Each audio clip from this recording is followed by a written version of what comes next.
Hi friends, ആൾക്കാർ വളരെയധികം കൂടുന്ന പൊതുസ്ഥലങ്ങൾ, ഓഫീസുകൾ, ഇവിടൊക്കെ ഇതുപോലത്തെ വൈഫൈ വളരെയധികം നമുക്ക് കാണാൻ പറ്റും. ഇത്രയധികം കൊമ്പുകളുള്ള ഈ ഒരു മോഡത്തിൽ എന്താണ് ഇത്ര പ്രത്യേകതയുള്ളത്? നമുക്കതങ്ങ് വിശദമായിട്ട് നോക്കിയാലോ. സാധാരണ ഒരു വൈഫൈ, അതായത് നമുക്ക് ഒരു ആന്റിനയുള്ള വൈഫൈ ഒക്കെ എടുത്ത് നോക്കുവാണെങ്കിൽ അതിൽ RF സെക്ഷനിൽ ഒരു ഔട്ട്പുട്ട് ആയിരിക്കും കാണാൻ സാധിക്കുക. ഈ ഒരു RF സെക്ഷന്റെ ഔട്ട്പുട്ട് കോയാക്സൽ കേബിളിലൂടെ കടന്ന് ആന്റിന വഴി ട്രാൻസ്മിഷൻ നടത്തുന്നു. ഇനി വൈഫൈയുടെ ചാനൽ കപ്പാസിറ്റിക്ക് താങ്ങാവുന്നതിലപ്പുറം ഡിവൈസുകൾ വന്നാൽ ഇതേപോലെ സ്പെക്ട്രം സ്പ്ലിറ്റ് ചെയ്ത് ടൈം ഡിവിഷൻ മൾട്ടിപ്ലക്സിങ്ങിലൂടെ എല്ലാവർക്കും തുല്യമായിട്ട് വീതിച്ചു കൊടുക്കുന്നു.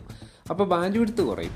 എന്നാൽ ഇത്തരം ആന്റിനകളുള്ള, അതായത് multiple input multiple output MIMO ആന്റിനകളുള്ള വൈഫൈയുടെ അകത്ത് പ്രത്യേകം ഔട്ട്പുട്ട് വഴി ആന്റിനയുമായിട്ട് കണക്ഷൻ ചെയ്തിട്ടുണ്ട്. അപ്പോൾ വളരെയധികം ഡിവൈസുകൾ ഒരേ സമയം വരുവാണെങ്കിലും അത് ഒരേ സമയം തന്നെ സെർവ് ചെയ്യാനും പല ഫ്രീക്വൻസിയിലേക്ക് സ്വിച്ച് ചെയ്യാനൊക്കെയുള്ള കേപ്പബിലിറ്റി ഈ ഒരു വൈഫൈ മോഡത്തിനുണ്ട്. ഇതുകൂടാതെ ബീം ഫോമിംഗ് എന്ന ടെക്നിക്ക് അപ്ലൈ ചെയ്യാനുള്ള സ്പെഷ്യൽ ഹാർഡ്വെയറും ഇതിൽ തന്നെയുണ്ട്. അതായത് ഈ പർട്ടിക്കുലർ ദിശയിലേക്ക് മാത്രം ബീമിനെ ഫോം ചെയ്ത് അയക്കുക. ഇതുകൂടാതെ ബീം ആവശ്യമില്ലാത്ത സ്ഥലങ്ങളിലേക്ക് സ്പ്രെഡ് ചെയ്ത് പോകുന്നത് കുറയ്ക്കാനും ഈ ഒരു ടെക്നിക്ക് സഹായിക്കും. അപ്പോൾ ഇങ്ങനെയൊരു സംവിധാനം ഉള്ളതുകൊണ്ട് തന്നെ വലിയ വലിയ ഓഫീസുകൾ, കെട്ടിടങ്ങൾ, മാളുകൾ, ഇവയുടെ മുക്കിലും മൂലയിലും വരെ വൈഫൈയുടെ കവറേജ് കിട്ടുമെന്നുള്ളതും മാക്സിമം സ്പീഡിൽ തന്നെ അത് ലഭ്യമാകുന്നുള്ളതാണ് ഈ ഒരു ആന്റിന സിസ്റ്റത്തിന്റെ ഏറ്റവും വലിയൊരു പ്രത്യേകത. അപ്പോൾ ഇത്തരം മോഡത്തിന്റെ അകത്ത് സ്പെഷ്യലൈസ്ഡ് ആയിട്ടുള്ള RF പ്രോസസ്സിംഗ് ചിപ്പുകളും ഒക്കെ കാണാൻ സാധിക്കുന്നതാണ്. അപ്പോൾ ഇതുപോലെ ഇലക്ട്രോണിക് സംബന്ധമായിട്ടുള്ള നല്ല നല്ല അറിവുകൾ നിങ്ങൾക്ക് ഇഷ്ടമാണ് തീർച്ചയായിട്ടും വീഡിയോ ഒന്ന് ലൈക്ക് ചെയ്ത് സബ്സ്ക്രൈബ് ചെയ്ത് കൂടെ കൂടിക്കോളൂ.